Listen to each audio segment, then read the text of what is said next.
May tanong sa akin, Sir Ray, good PM po. Magtanong lang po ako tungkol sa text message sa akin ng bugok na Ola. Kasi naguguluhan po ako. Nagpunta po sila sa barangay pero di naman sinabi kung saan barangay sila naroroon na makikipagkita sila. At pangalawang beses na daw na nagpunta sila pero ako po ay walang alam kung saan barangay at may nag-text po sa akin. Nagpakilala na barangay secretary at ang sabi ay, magandang araw barangay secretary po ito.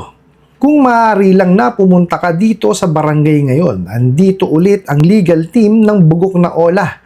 Pangalawang beses na ito nagpupunta dito. Pag hindi pa ito naresolba ngayong araw, magbibigay na kami ng certificate to file action para magsampa na sila sa korte. Pakisama ang iyong reference contact ngayon.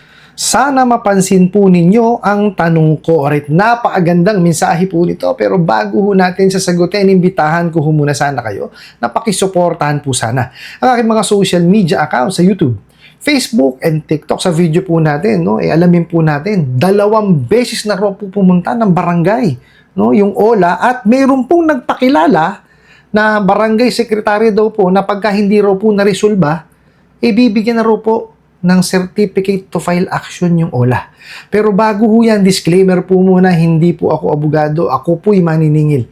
Lahat po na sinasabi natin sa ating mga video is based on my experience at syempre po sa ating pong pagsaliksik at pagtatanong sa mga kaibigan po nating abogado. At isa pa po, hindi ko po kinukusinti hindi pagbabayad ng utang dahil ang utang ay responsibilidad at obligasyon na dapat po nating bayaran. Ang hindi po ako pabor ay doon sa maling pamamaraan ng pautang at maling pamamaraan ng paniningil. Sagutin po natin yung pinadala niyo pong mensahe. So, himayin po natin, ha? So, nagtatanong kayo tungkol doon sa text or message, no, ng isang bugok na Ola kasi naguguluhan kayo. Sabi niyo na nasa barangay na po pero hindi niyo naman alam kung saan barangay nagpunta. O, ganyan ho yung mga yan.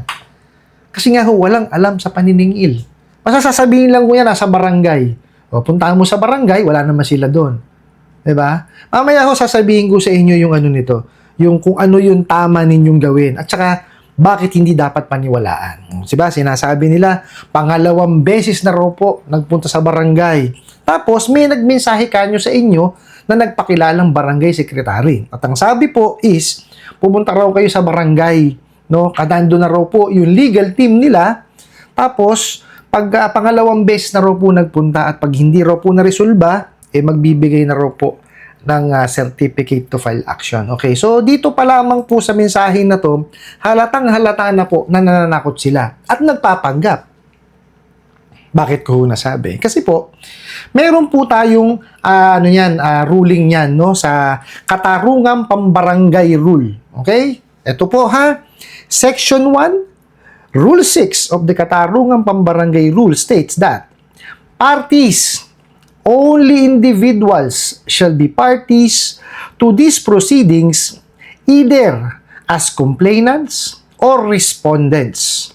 No complaint by or against corporations, partnerships, or other juridical entity shall be filed, received, or acted upon. O, nakita nyo, napakaliwanag po.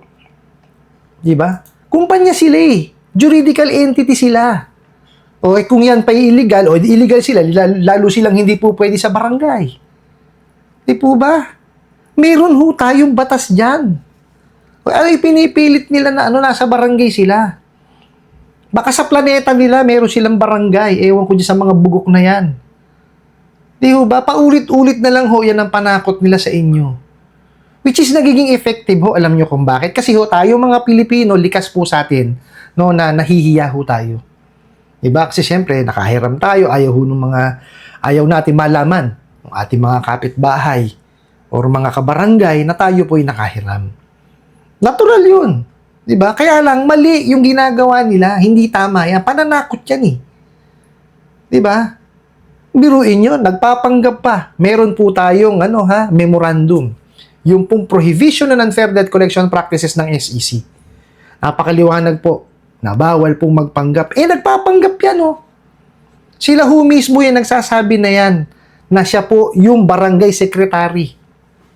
Okay? Kung yan po'y taga-barangay talaga, hindi ho magme-message sa inyo ng ganyan yung barangay secretary. Kung meron man pong complaint, okay? Kung meron man po kung meron man pong complaint, meron po yang imbitasyon. Okay? Dinideliver po iyon. Personal yun na inaabot. Hindi ganyan na SMS. Nakita nyo ho, di ba? Halatang halata po na walang alam sa paniningil yung mga bugok na yan. Okay? Puro sakit lang ho ng ulo ang ibibigay sa atin yung mga yan. Kaya ho, paulit-ulit kong sinasabi sa inyo, huwag ho kayong manghihiram dyan. Kasi ho, unang-una, di ba? Pagka nanghiram ka dyan, nagdadoble na, may utang ka na, mahaharas ka pa. Okay? Madadagdagan pa yun kasi kinuha yung mga contact list mo.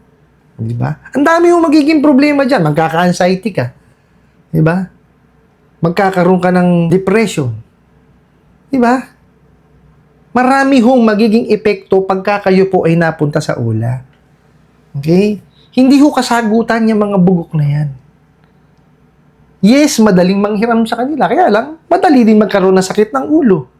Ang kagaya ho niyan, di po ba? Definitely yan, nagkakaroon na kayo ng ng anxiety dyan. Diba? Medyo ninenervyos na kayo kasi barangay na pinag-uusapan eh. Nalilito na nga kayo, sabi ninyo, diba? Kasi hindi nyo naman alam kung saan barangay nagpunta. Diba? Ganyan yung mga yan. Hindi magpapakilala. Diba? Di man lang nila sabihin, kung saan barangay sila nagpunta. Hindi niya nga mabanggit kung anong pangalan ng sekretary. Di po ba? Kasi nga ho, nananakot lamang. Okay? Normal ho sa atin yung tao tayo na matakot. Kaya lang syempre ho, pagkausapin po kasing Ola, iba ho yan. Okay? Puro pananakot lang ho yan at pangwawalang ya. Wala hong alam na matinong paniningil yung mga yan. Okay po? Doon po sa nagpadala ng mensahe na to, talaga hong nakakalito yan. Kasi hindi man lang ho sinabi kung anong barangay. Di ho ba? Hindi man lang nagpakilala kung sino siyang barangay secretary. Di po ba? Huwag niyo hong paniwalaan pagka ganyan. Okay? Kung meron man po quote in quote, na-complain kayo sa barangay, pero niliwanag po natin, tao sa tao na lang po yan, Okay? Kailangan po, yung imbitasyon ay personal na pinadadala, hindi po through SMS. Okay? So, ibig sabihin, hindi po legitimate yan. Tinatakot lamang po kayo. Okay? Ang kailangan nyo pong gawin, pag naka-receive tayo ng mga ganitong klase ng mensahe, i-compose natin sarili natin. Post tayo. Huwag natin takutin ang sarili natin. Magtanong-tanong po tayo. Diba? Pumunta tayo talaga ng barangay, tanungin natin kung may nagpunta talaga dun. Di po ba? Harapin ho natin. Kasi, ito ho, we need to face. Harapin po natin yung problema na yan. Kasi, wala naman hong ibang makakasolve niyan kundi tayo din eh. Di po ba? Napasok natin yan, di po ba? So, tayo rin po. Tayo rin po ang makakasagot niyan para malabasan natin yan. Okay? Wag ho natin iasa sa ibang tao, di po ba? Wag ho tayo magmukmuk. Okay? Hindi ho kasagutan yun eh. Ang kasagutan po dyan is harapin po natin. Okay? Para po malaman ninyo kung yung pong nahiraman po ninyo ay legitimate, pumunta po kayo sa website po ng SEC. Hanapin nyo po yung list of recorded online lending platform. Okay? Pagka nandoon po, yung OLA po ninyo, ibig sabihin, legitimate po yan. So, ibig sabihin, yan po, pwede talaga magpautang yan. Okay? Ngayon, ang gawin po ninyo, makipag-ugnayan kayo sa kanila through email or sagutin nyo yung tawag. Pero kung kayo po'y patuloy na ihaharas, isang tabi nyo. Hindi ho sila worth it ng time ninyo kung sila ay manghaharas pa rin. Now, kung wala naman po dun sa listahan ng list of recorded online lending platform, isa lang ho ibig sabihin nun, illegal ho yan. So, ang bayaran nyo na lamang po is yung i-disburse sa inyo. But, make it a point na yung pong transaction ninyo is nakatabi. Kasi po, talagang patuloy mangungulit at mangungulit yan, puro walang yanga yan. Kaya nga ho, nagpapatakbo ng illegal eh. Di ho ba? Alam na natin yan. Wawalang yain kayo na wawalang yain. Pero yung the burden, yung burden po na hindi kayo bayad, wala na sa inyo. Nabayaran nyo na. Okay? Kahit saan man ho kayo makarating, di ba? Wala na sa inyo yun, yung bigat na yun. Bayad nyo na siya. Now, that's the time na kayo po ay mag-complain. Andyan po ang SEC, BSP, NPC, PNP, NBI at saka po ang PAOK. Yan po ang mga sangay ng gobyerno na makakatulong po sa atin. Okay? Ipunin nyo po lahat ng inyong ebidensya. Tapos, kayo po ay mag-file sa kanila ng complaint. Now, pagka yan po, ay na-raid, okay? Puntahan nyo po. Tsaka nyo po sampahan ng kaukulang kaso. Kasi po, dun nyo lamang po mapapanagot yung mga yan at mapaparusahan. Ano po? I hope nasagot ko po itong katanungan na to at sana po yung makatulong. Maraming salamat po sa inyong walang sawang pagsuporta at panonood sa aking mga video. Maraming salamat po sa inyong pag-like, pag-share, pag-comment at pagtatanong. And kunin ko na rin po itong opportunity to na imbitahan po sana kayo na pakisuportahan po sana ang aking mga social media accounts sa YouTube, Facebook, and TikTok. Hanggang sa muli po. Yun lang.